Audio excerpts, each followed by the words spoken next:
Quando Daniel Siqueira fechou a porta do escritório pela última vez naquela quinta-feira, não levou consigo o terno, nem a gravata. Levou um caderno de anotações com mensagens de assessores que ele não leria, um envelope com convites para eventos que não o interessavam. E, escondido no bolso, um documento simples, a identidade com outro nome.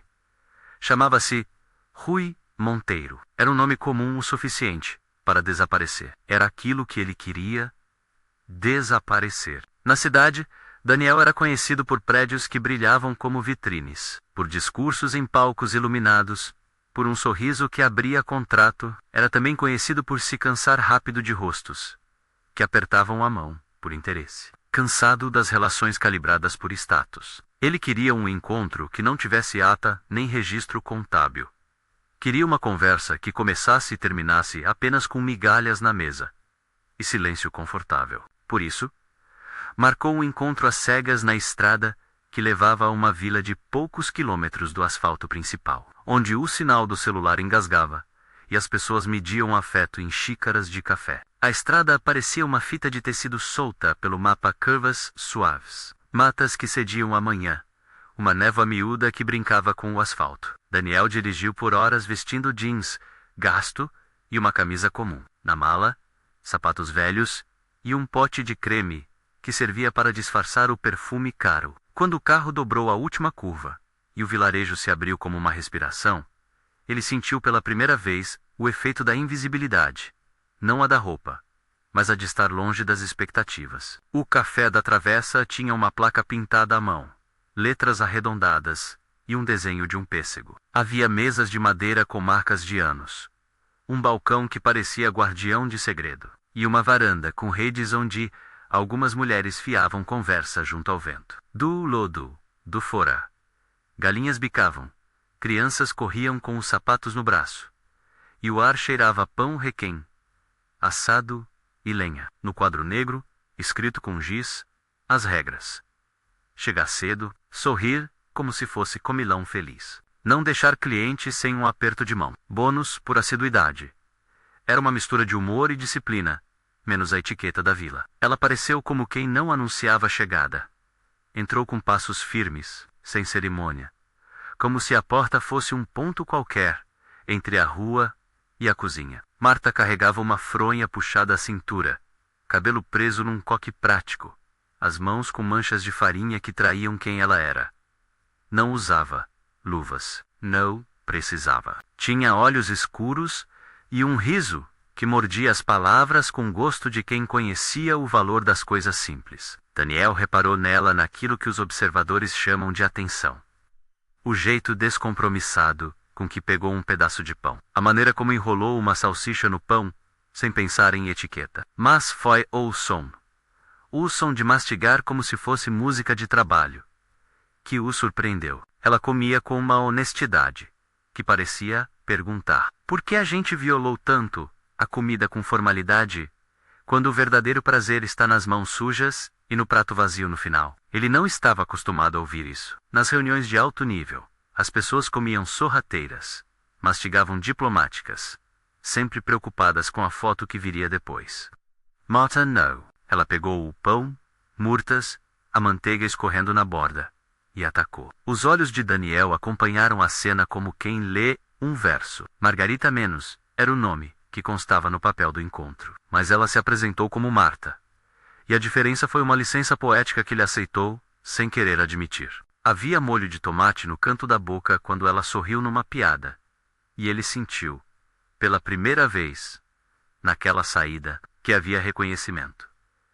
Ele não importava com cargo, apenas como alguém disposto a se perder. Você é do tipo que pede o prato do dia, ou experimenta o que o dono manda? Ela perguntou, sem cerimônia, com a boca ainda ocupada. Depende do dono, respondeu ele, com um meio sorriso. Se o dono conhece a cozinha, eu sigo. Ela arqueou a sobrancelha, curiosa. Não era uma pergunta de entrevista. Era um cálculo prático, estava medindo o grau de conformidade de quem tinha pela frente. No primeiro encontro, as conversas foram curtas, cheias de espaços para o som do café sendo passado, o sino da porta tocando cada vez que alguém entrava, o barulho do jornal dobrado. Marta falava sobre as manhãs, que começavam cedo demais, sobre o pão que queimava com frequência, quando o ajudante era novato, sobre a regra de ouro do café.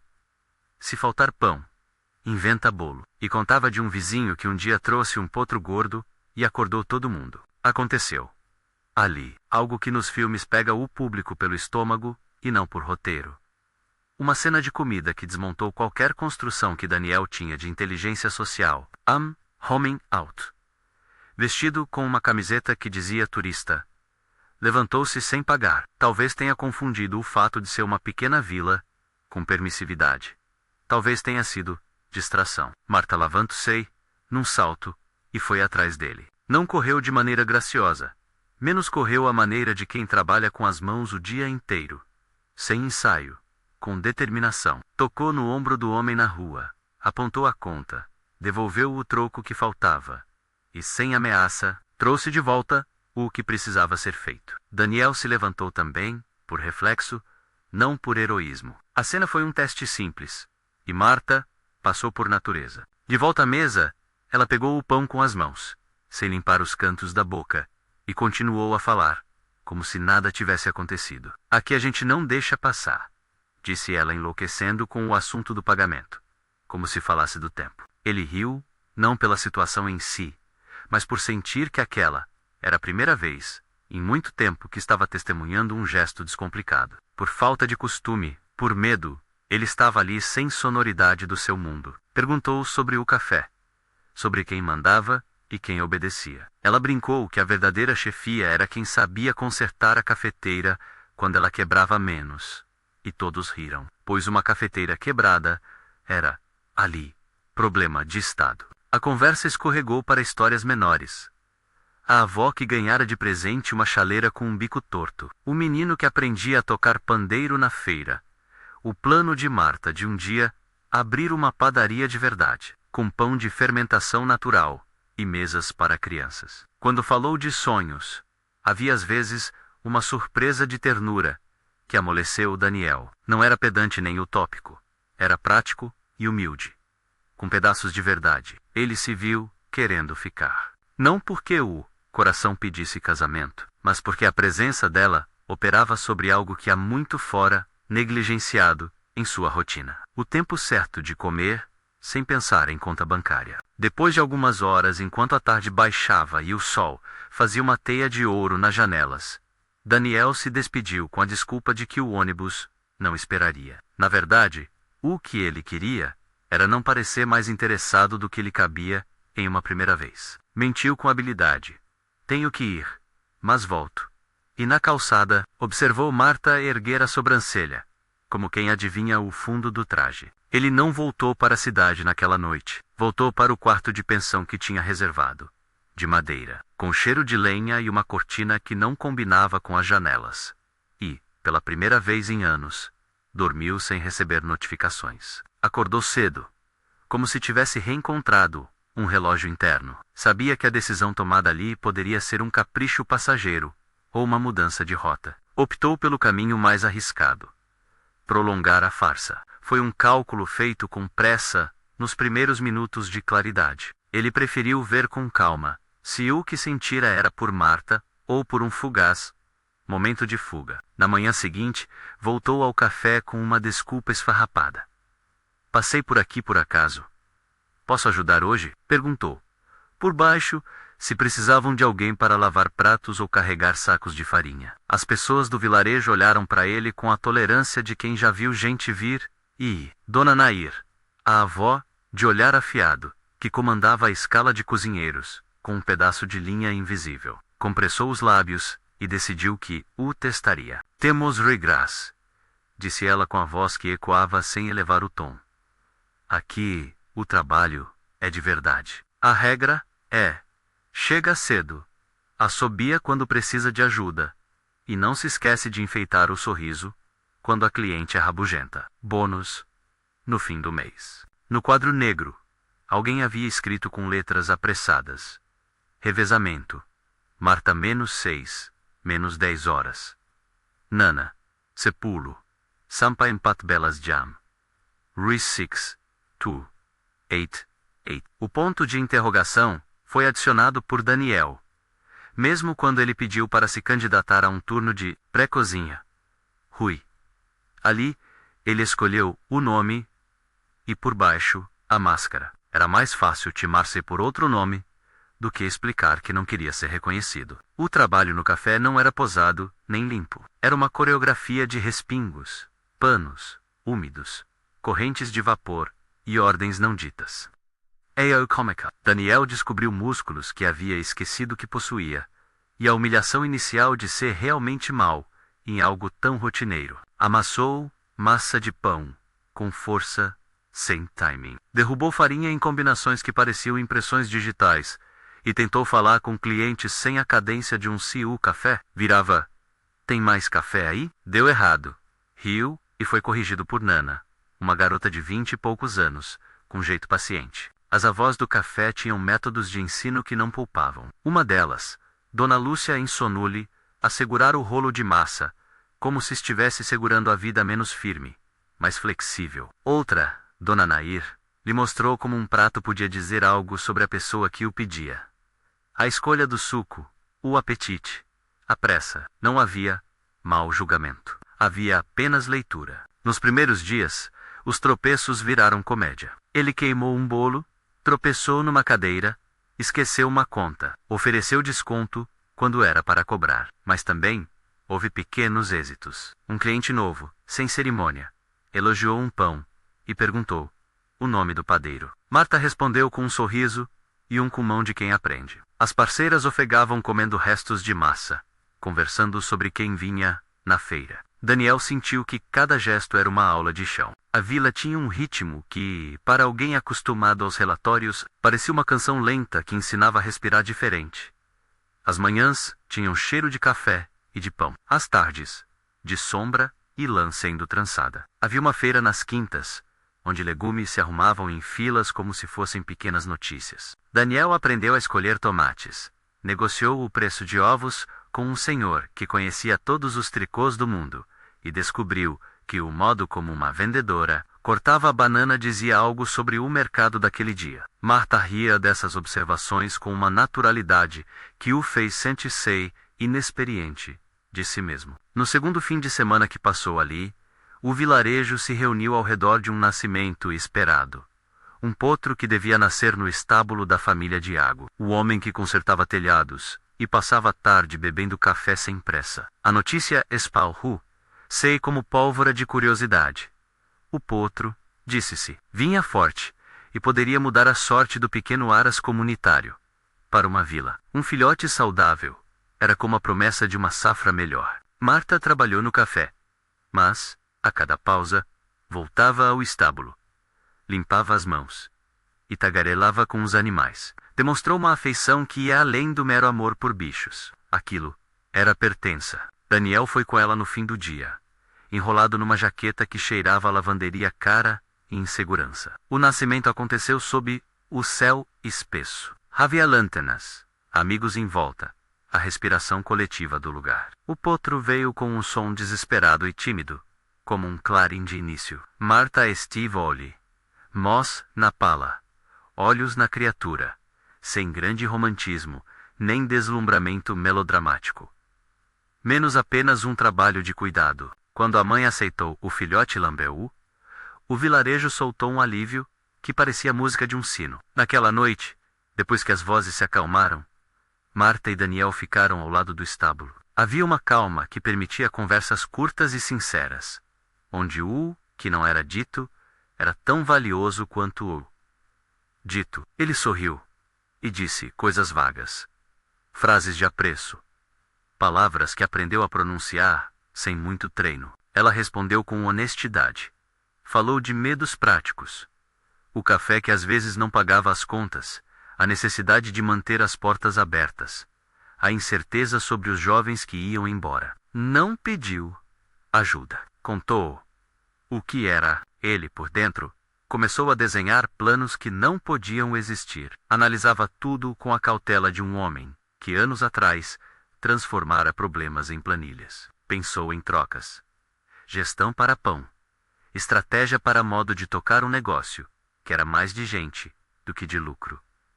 Mas conteve a urgência. Ainda não era a hora de oferecer cheque ou solução. Havia uma lição a aprender no silêncio de quem cuida. O que lhe crescia era algo mais complexo. Um desejo de permanecer, não por controle, mas por companhia. A convivência, porém, trouxe pequenos testes. Um dia, um carro estranho parou em frente ao café. Um homem bem vestido, com uma câmera pendurada no pescoço e uma expressão curiosa, entrou e olhou em volta, como quem compra uma narrativa. Ele se apresentou como repórter de uma revista que fazia matéria sobre lugares que resistiam. Perguntou se podia tirar algumas fotos. A vila, desconfiada de início, acolheu com a generosidade costumeira. Se ajudar a contar, tudo bem. Marta, que não gostava de alarde, perguntou por que. O repórter sorriu e falou de turistas, de histórias que inspiram e de comunidades que se reinventam. Daniel observou, com uma pontada de apreensão, que não sabia nomear.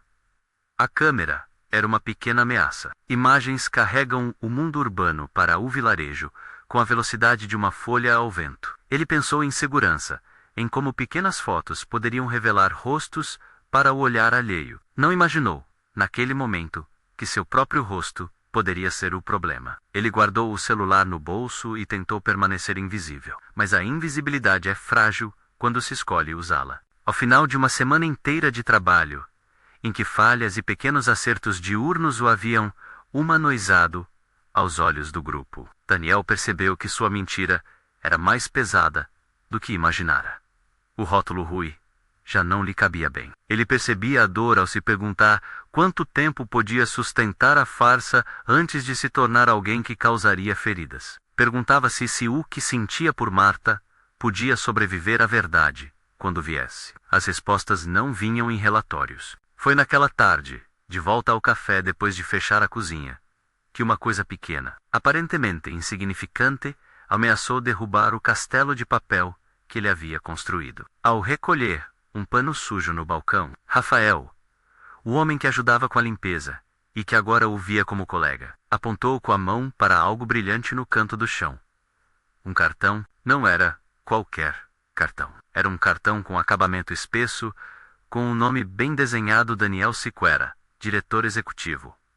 Por baixo, um logotipo prateado. Estava meio enrugado, como se tivesse passado por muitos bolsos. Daniel sentiu a boca ficar seca. Aquele retângulo de cartolina tinha o poder de transformar meses de silêncio numa questão de minutos. Rafael segurou sem malícia e, com a curiosidade que movia o vilarejo, chamou Marta. Ela veio com passos que não traíam dúvida. Pegou o cartão entre os dedos e olhou, primeiro para o nome, depois para a pessoa que aparecia na foto em relevo. Não havia um tom de acusação imediato. Havia um espanto contido, como se ela tentasse encaixar aquela nova peça num quebra-cabeça que já vinha montando. Rui? Perguntou ela, a palavra saindo mais como pedido de explicação do que como grito. Daniel aproximou-se, com o coração correndo uma cadência que não conseguia controlar. Quase tudo nele pedia que mentisse, dissesse que o cartão era de outro, e que alguém o deixara lá por engano. Mas havia também a outra parte, a que já havia aprendido a amar os pequenos hábitos do lugar, e temia perder tudo por uma mentira. O ar ao redor parecia mais espesso. Marta segurava o cartão com a ponta dos dedos, como quem observa um fóssil. No rosto dela havia desapontamento, surpresa e depois um traço de raiva contida, porque a decepção nem sempre chega com gritos. Às vezes chega em olhares que medem a profundidade do abismo. Daniel tentou falar. A palavra que tremeu foi a verdade, mas as palavras precisavam de ritmo e coragem. E ali, entre o odor do café e a noite que já caía, qualquer palavra parecia insuficiente. Ele não teve tempo de formular a defesa perfeita. O som da porta abrindo trouxe outras vozes, e a avaliação do vilarejo, que vinha com a lentidão de um tribunal comunitário, começou a ser feita em sussurros. Dona Nair observava com os olhos de quem pesa cada gesto. Nana encostou-se no balcão, esperando por qualquer decisão. Marta olhou para ele, e naquele instante, a farsa que ele havia construído com a vontade de encontrar algo genuíno, se tornou, talvez, uma traição para quem havia aberto um espaço para a humildade. Ele abriu a boca, buscou o nome que tinha inventado, mas a verdade foi mais pesada do que o som. Eu começou ele, sabendo que não haveria uma resposta simples que apagasse o que fora feito. Eu não queria magoar ninguém. A voz soou pequena, naquela cozinha grande demais, para um só arrependimento. Marta deixou o cartão cair na mesa, como se tivesse queimado os dedos. O vilarejo prendeu a respiração. Lá fora, uma criança deixou cair um brinquedo. O som frágil veio até dentro e fez eco. Daniel percebeu que a mentira que começara como teste de autenticidade teria, inevitavelmente, cada uma de suas consequências. Não havia ainda a fúria explosiva, nem a expulsão. Havia, por enquanto, silêncio espesso, um tipo de silêncio que podia ser resposta ou convite. Daniel sabia, com a clareza de quem observava seus próprios conceitos colapsando, que aquele momento era um ponto sem retorno. Ou ele tentaria reparar de verdade, com tempo e presença, ou perderia tudo por ter buscado sinceridade através de uma dissimulação. Enquanto Marta olhava as letras prateadas do cartão, Daniel pensou em quantas coisas de sua vida urbana ele poderia trocar por semanas inteiras, lavando pratos e aprendendo a fazer pão sem pressa. Pensou em como o gesto de pedir perdão não deveria se reduzir a palavras, e sim a um trabalho de reconstrução. Ainda assim, a dúvida permanecia.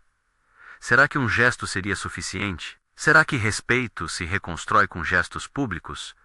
Ou se exige tempo para ser verdadeiro? A noite caiu com as luzes do vilarejo acesas como pequenas testemunhas. Lá fora, as lanternas da rua espalhavam um círculo de calor. Dentro, as pessoas voltavam ao movimento cauteloso, mas o jogo havia mudado. Marta guardou o cartão no bolso.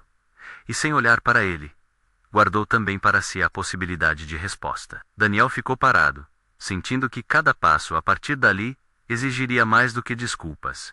Exigiria trabalho contínuo. E talvez, perda. O silêncio que ficou no ar do café era denso, como se as xícaras tivessem guardado a respiração de todos. Marta deixou o cartão cair sobre a mesa, como se vivesse agora entre dois mundos.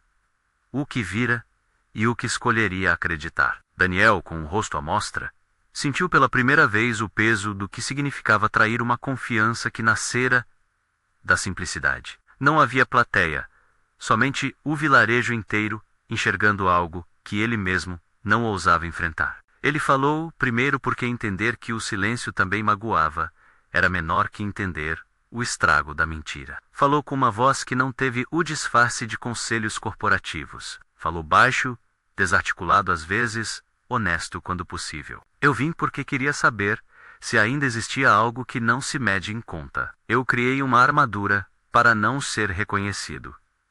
Não pensei direito nas pessoas que essa armadura poderia ferir. As palavras saíam como quem descasca uma laranja sem pressa, tentando, por quebra de hábito, não dramatizar nada além do necessário. Marta ouviu tudo e, em vez de responder, foi até a janela e olhou a rua. Pela primeira vez, havia nela uma frieza que não existira antes. Não era raiva explosiva, era prudência. Ele viu que precisaria de tempo, de presença contínua, de ações que provassem o que palavras não poderiam. E mais que isso, reconhecer que na vila nada se resolvia com um passe de cheque sem diálogo.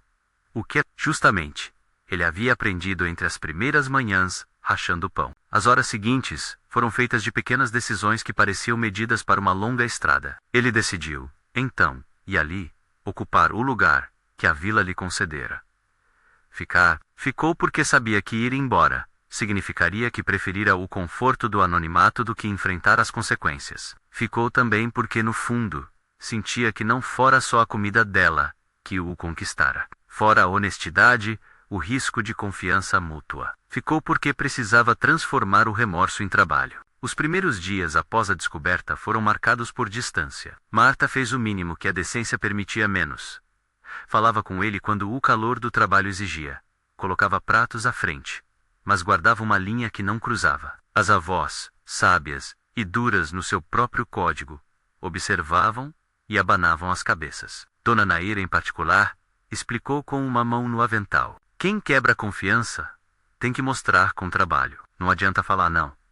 Quem fala muito, erra 2 vezes. Trabalha, quem fala, recupera pouco. Daniel aceitou como um conselho e tornou o trabalho a sua língua. Os primeiros dias foram uma repetição do que já vivera a Manhães cedo: aquecer fornos, limpar mesas, anotar pedidos à mão. A diferença era que desta vez ele tinha um único objetivo: demonstrar que pertencia ali por escolha, não por experimentação. Levava panos, aprendia a enrolar massa com pressa que parecia dança. Dormia cedo porque o corpo pedia e acordava com o mesmo alarme que o resto da vila: o cheiro do café. No entanto, confiança não se reconstrói apenas com presença. Exige transparência e responsabilidade. Daniel sabia disso, e com a cautela de quem tenta não invadir, mas ajudar, começou a propor coisas. Não propôs cheques extravagantes nem promessas.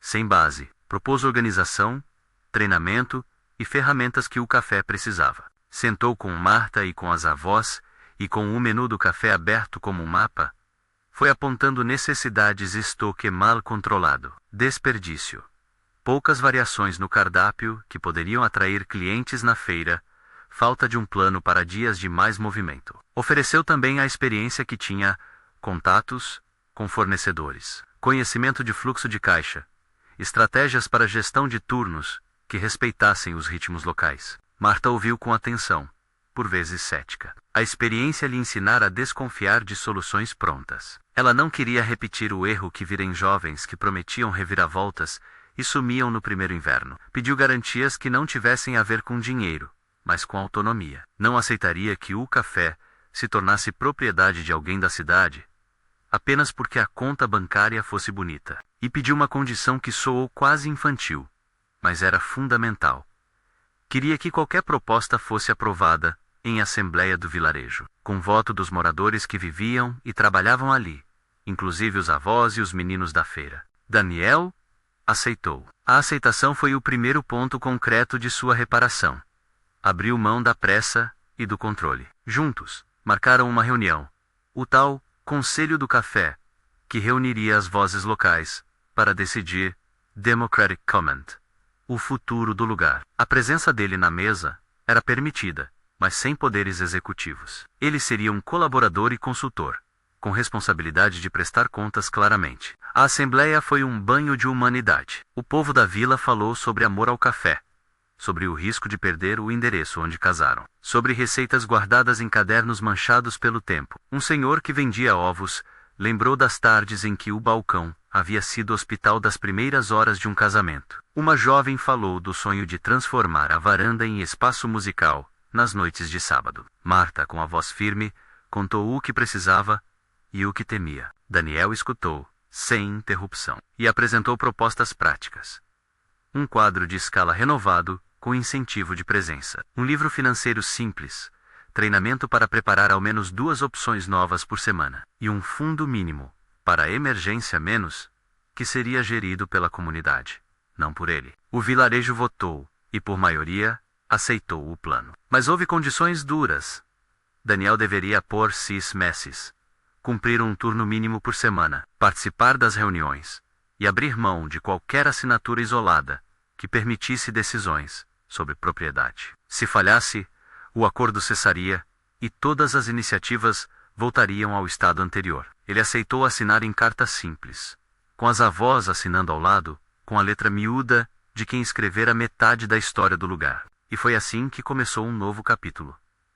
Não mais o homem, que vinha em busca de autenticidade para testá-la, mas o homem que se ofereceu para trabalhar junto, e com isso, aprender. O cotidiano virou um laboratório. As tardes foram repletas de micromiscs, reduzir desperdício nas fornadas, ajustar o tempero do molho, inserir pães regionais no cardápio, anotar o fluxo de clientes. Ele ajudou a padronizar algumas receitas, para que, quando a avó que tinha o dom não estivesse, o gosto se repetisse igual. Trabalhou ao lado de Nana e de Dona Lúcia. Riu quando queimou o pão de novo. E se calou quando percebeu que seu orgulho poderia atrapalhar. O treinamento das avós tornou-se um ritual cômico e terno. Elas tinham métodos peculiares.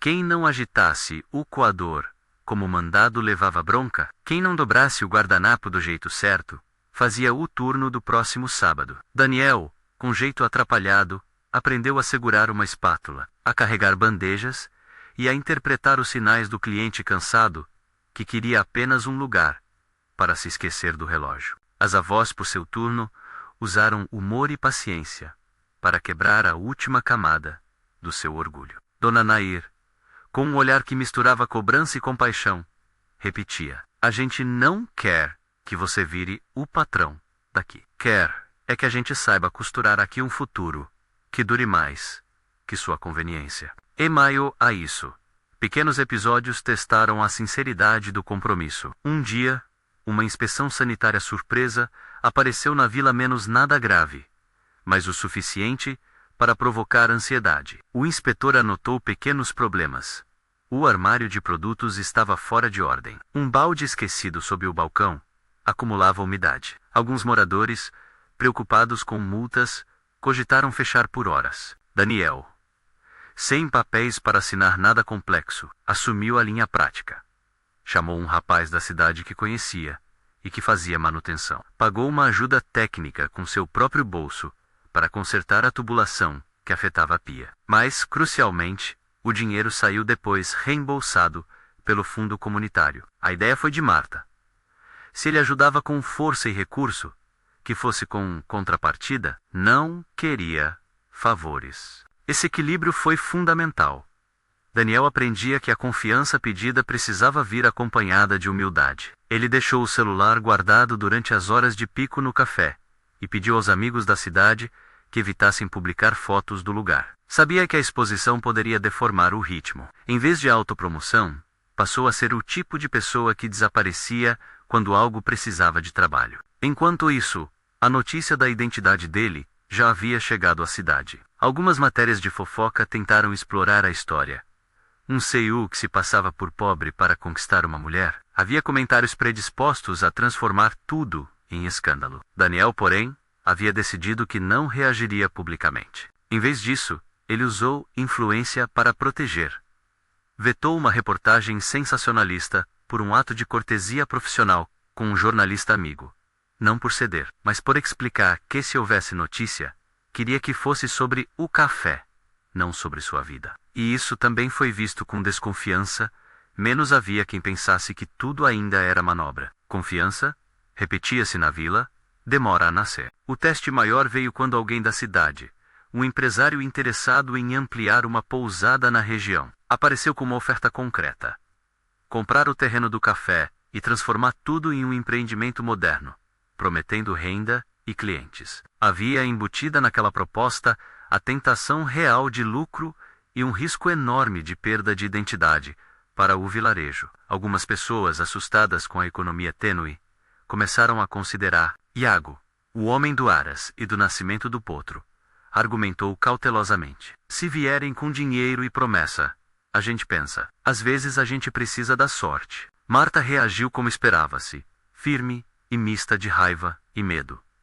Para ela, vender era perder o lar. Havia quem pensasse que os recursos externos eram a salvação e quem pensasse que isso era vender a alma da comunidade. Daniel viu ali um momento em que poderia optar por se aproveitar da situação para impor uma solução fácil ou por trabalhar para proteger a autonomia. Escolheu proteger. Em vez de negociar para benefício próprio, convocou uma reunião pública. Expôs o que sabia do mercado, riscos, vantagens e desvantagens daquela proposta. Ofereceu uma alternativa: usar sua rede para chamar especialistas em turismo comunitário. Desenvolver um plano que beneficiasse a comunidade, com participação direta e limitando o poder de venda futura. Propôs ainda uma cláusula que impediria a venda do imóvel por um período de anos sem a aprovação da Assembleia. A proposta agradou a alguns e incomodou outros. Houve debates acalorados.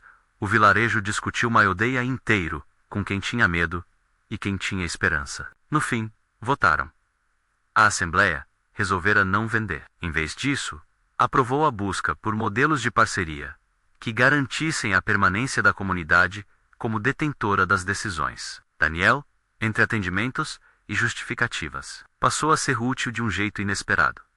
Usou contratos que aprendeu a negociar em sala de reunião para proteger a vila. O que parecia curiosidade transforma-se em serviço real, e o vilarejo reconheceu isso, embora ainda com reservas. A confiança, entretanto, não vinha somente de ações técnicas. Havia detalhes menores, íntimos, que pesavam tanto quanto. Marta ainda não perdoara completamente. Havia noites em que ela passava perto do balcão, olhava para ele e deixava escapar apenas um sorriso curto. Outras noites, virava as costas e seguia com a panela na mão. Daniel, com a paciência nova, fez o que não se aprendia em planilha. Abriu-se, com todo o cansaço de sempre ser julgado por números, das janelas de hotel, que ele sonhara desmontar e reaproveitar em alguma parte de sua vida. Falou, enfim, de medos antigos, de um pai que medira a afeição em metas, e de como, talvez, procurara no anonimato a chance de um encontro sem livro-caixa. E revelou, sem dramatizar demais, que não queria tomar o lugar de ninguém ali. Queria aprender o ofício de pertencer. Marta ouviu. E pela primeira vez desde a descoberta do cartão, permitiu-se mostrar tristeza e ternura. Havia nela um gesto que não se confundia com perdão. Era uma avaliação madura. Pediu provas, não declarações. Queria que ele fixasse presença, que aprendesse a assinar como Rui nas pautas, mas com a diferença de que as assinaturas tivessem valor real. Queria que ele entregasse uma proposta concreta para o futuro do café, que fosse discutida e aprovada. Exigiu também que nenhuma atitude sua escondesse intenções de marketing. Daniel acatou. A cada tarefa diária, sua postura mudou. Não se tratava apenas de lavar pratos. Tratava-se de ver o pão como parte de cultura, de entender que a receita da avó merecia respeito, e que a formação de preços não era apenas matemática, mas equilíbrio entre sustento e comunidade. Ele passou a anotar receitas num caderno popular, a aprender o nome das pessoas que frequentavam, e a perguntar sobre os dias difíceis. Havia uma cena recorrente, que passou a marcar sua transformação. As refeições, ele deixou de olhar para as pequenas porções com calculismo social. Passou a sentar à mesa sem cerimônia, e a comer como quem trabalha com as mãos. Com gosto, com as mãos por vezes lambuçando-se, e, sem medo, comia com o mesmo apetite que observara em Marta. E isso, mais do que declarações, começou a desmontar o muro que ela erguera. O gesto simples de se permitir mastigar alto, de engolir sem foto, de lamber os dedos numa manhã chuvosa, fez mais do que parecer romântico. Mostrou que ele aceitara uma vida que não exigia sempre apresentação. Havia em seus modos novos uma espécie de humildade reluzente. Quando, numa tarde de outono, Daniel ajudou a consertar um telhado de zinco com Iago, não com assessorias e planilhas, mas com martelo nas mãos, Marta observou e, sem fazer alarde, o chamou para pegar um pedaço de bolo. Ele largou a ferramenta e, com as mãos ainda sujas de poeira, comeu sem cerimônia.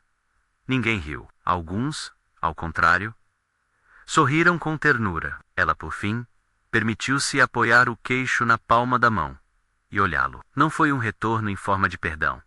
Foi um convite cauteloso para continuar a provar. Houve também situações que comprovaram a transformação de Daniel, de forma prática. Um surto de gripe atingiu a vila no inverno e reduziu a mão de obra. O café quase fechou por dias, sem pensar em holofotes. Daniel organizou uma chamada de voluntários na cidade para ajudar na cozinha e na reposição de mantimentos, coordenando entregas e transporte, de forma que não impusesse uma relação vertical. Trouxe equipamentos usados, reformados, mas legados ao café. Fez parcerias com uma escola de culinária, que ofereceu treinamento pro bono, para quem quisesse aprender técnicas de panificação. Mas, novamente, os recursos financeiros vieram com contrapartida. Contratos que definiam que qualquer equipamento comprado com sua intermediação era de propriedade da comunidade e ficaria sob controle coletivo. Ele recusou colocar sua empresa como gestora. Isso foi decisivo para alguns que ainda olhavam com desconfiança. A prova final da confiança veio naquele verão, em que a vila resolveu organizar uma festa comunitária para celebrar o potro, que agora crescia forte e saudável, e para inaugurar uma pequena reforma no café. Era o momento perfeito para que as vozes da cidade voltassem a transformar a história em narrativa romântica. Mas menos aquela era a decisão da vila. As barracas foram montadas com comidas regionais. Havia fogueiras e um palco improvisado para músicas. As avós arrecadaram receitas, e as crianças fizeram desenhos que enfeitavam o balcão. Daniel participou de cada detalhe. Organizou uma angariação de fundos com amigos, mas deixou tudo aberto. Os cheques eram depositados em conta gerida pela associação local, e as decisões sobre como gastar o dinheiro foram tomadas em assembleia. Na véspera da festa, houve um momento de tensão. Um jornal de cidade grande tentara comprar imagens exclusivas do interior e ameaçara. Uma matéria sensacionalista, com fotos de antes e depois, sem sensibilidade. Daniel, sob com discrição, falou diretamente com o jornalista. Pediu que se aproximasse da história, com o cuidado merecido. Ofereceu contato com moradores para entrevistas honestas. Não pagou por exclusividade. Pediu somente que a matéria respeitasse a vontade da vila. O jornalista aceitou. Era um gesto pequeno, talvez, mas que reforçava a postura do homem que agora compreendia que poder deveria servir, não dominar. No dia da festa, o café encheu de vida. Havia música, e Marta, bem no centro, comandava a cozinha com a mesma alegria prática de sempre. Ela ria alto, com molho na bochecha, e comia com gosto um pão requém cedo do forno. Daniel, ao seu lado, servia chá nas canecas que tinham desenhos feitos pelos meninos. Havia uma cena que parecia feita para as lembranças. As avós sentadas num canto, observando, e o potro, agora graúdo, empurrando a cerca com curiosidade. As conversas fluíam, havia brindes, e alguns visitantes da cidade perguntavam como haviam preservado a autenticidade. As respostas vinham diretas. Trabalhamos juntos, dizia uma avó. Não vendemos nossa história, dizia outro. Chegou o momento em que Marta, sentada numa mesa comprida, olhou para Daniel de um jeito que não era romântico nem desdenhoso. Era só avaliatório e sereno. Ele se aproximou com uma bandeja. E como alguém que aprendera que pedir desculpas não era suficiente, falou sem alarde. Eu não quero que você pense que consertei tudo com boas ações. Ele pousou a bandeja. Sei que feri. E sei que confiança é construída devagar. Quero que saiba que não vou embora. Não só por mim, mas porque acredito que aqui há algo que vale a pena proteger. Se ainda houver espaço, gostaria de continuar a trabalhar junto. Não para comandar, mas para samar. Marta olhou para a bandeja.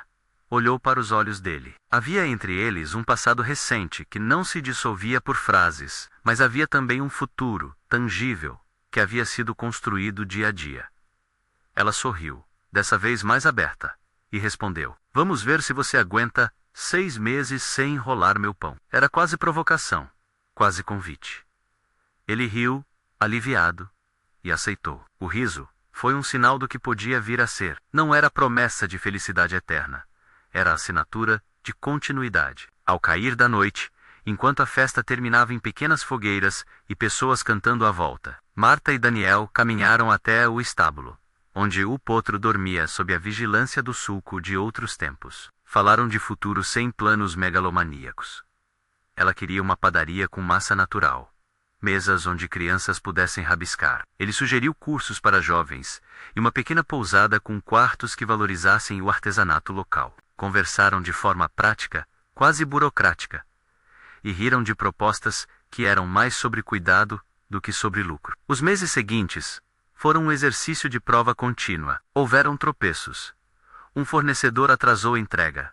Uma fornalha quebrou e numa semana difícil, surgiram boatos de que alguns investidores da cidade ainda planejavam uma compra furtiva. Daniel enfrentou tudo isso, com paciência e ações combinadas com a Assembleia. Ele não salvou o café sozinho. Salvou com a vila. Seu papel foi o de canal. Abrir portas, mediar acordos e, quando necessário, arregaçar as mangas e sujar as mãos. Em situações de crise, o capital foi apenas uma peça. O que mais importou foi a integração entre o conhecimento técnico e a força comunitária. Marta, por seu lado, foi testando seu próprio coração. Em algumas noites, ainda sentia raiva. Como alguém que vinha de fora poderia crer que a sua vida era um laboratório. Em outras, observava com ternura o homem que deixara crescer as mãos calejadas, e que muitas vezes fazia questão de preparar a massa sozinho. Aos poucos, via que o que ele havia escondido fora, talvez, um medo profundo de ser amado pelo que era, e não por seus trajes. Verificou também que Portraits do Títulos existia uma habilidade que podia ajudar a vila, sem dominá-la. A reconciliação entre o sentimento e a prudência foi lenta, cheia de conversas longas no balcão, e de intervenções nas quais ele, antes de tomar qualquer decisão, chamava Marta e os membros do conselho. Um ponto de virada importante foi quando Daniel apresentou oficialmente uma proposta de projeto que vinha desenvolvendo com a comunidade. Um programa de capacitação que unia técnicas de panificação, turismo responsável e gestão comunitária. O projeto incluía um fundo para a manutenção do espaço, parcerias com escolas da cidade que pudessem enviar estagiários, sob supervisão local, e um calendário de atrações que valorizavam a cultura autêntica. Cada evento seria decidido pela Assembleia. A proposta foi fruto de meses de conversas. Tinha metas realistas e indicadores simples, ligados ao bem-estar da comunidade, não apenas ao lucro. A votação foi apertada, mas aprovou-se por maioria. A vitória não foi completa, mas foi um avanço. A partir daí, o café ganhou uma nova rotina. Jovens da vila começaram a ser certificados em pequenas técnicas de confeitaria. Visitantes que vinham eram orientados a contribuir com algo, fosse uma doação simbólica ou um ofício voluntário. Daniel era a figura presente e silenciosa, consultando, pagando quando precisava, mas sempre deixando claro que nenhum contrato poderia retirar a autonomia da vila. Sua antiga imagem pública continuou, em certa medida, a existir na cidade. Ainda assim, sua vida tinha outra métrica.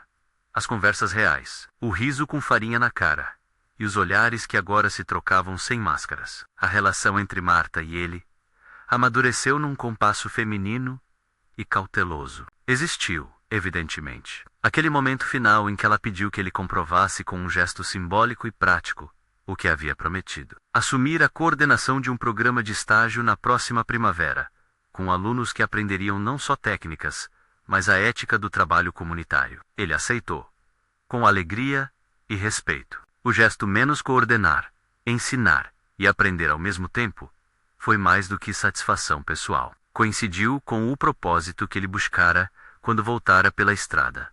Não ser amado pelo cargo, mas visto como parte do mundo real. O epílogo dessa luta foi uma festa simples, sem pretensão midiática, em que as mesas do café foram colocadas na rua, e o potro, agora crescido e com mais confiança, corria entre as pernas das pessoas. Havia músicas, e as vozes se erguiam em canções conhecidas. As avós, risonhas e cansadas, olhavam com olhos molhados, como quem entende a força do tempo. Sob uma luz amarela, Marta ergueu uma caneca e brindou ao que nos sustenta: pão quente, mãos honestas e promessas cumpridas. E sorriu para Daniel, que estava ao seu lado sem disfarces.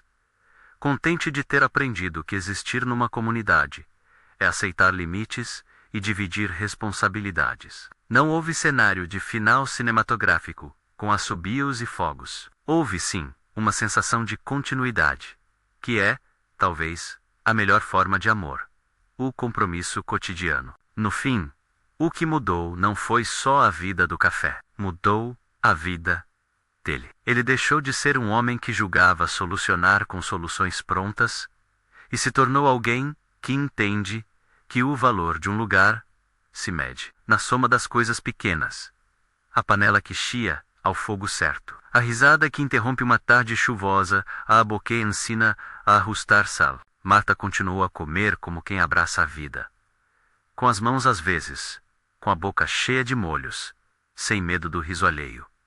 E isso, mais do que um ponto de atração, tornou-se linguagem de afeto que ambos compreendiam. Algumas semanas depois, numa manhã clara, enquanto serem preparados pães e o potro relinchava ao longe, Marta se aproximou do balcão e, quase sem cerimônia, pegou uma fatia de bolo e ofereceu a Daniel. Ele aceitou e, ao morder, sentiu que havia ganho algo que não tinha preço: a possibilidade de ser visto como era, sem o terno, sem identidade escondida, menos apenas um homem que aprendia a ser parte de uma comunidade. Ela sorriu, com farelos no canto da boca, e disse simples: agora não precisa fingir, só precisa ficar. Ele olhou para ela, para o café, para as pessoas que naquele instante conversavam como se o mundo inteiro fosse um bairro seguro. Respondeu sem teatralidade: Vou ficar. A resposta terminou num silêncio confortável,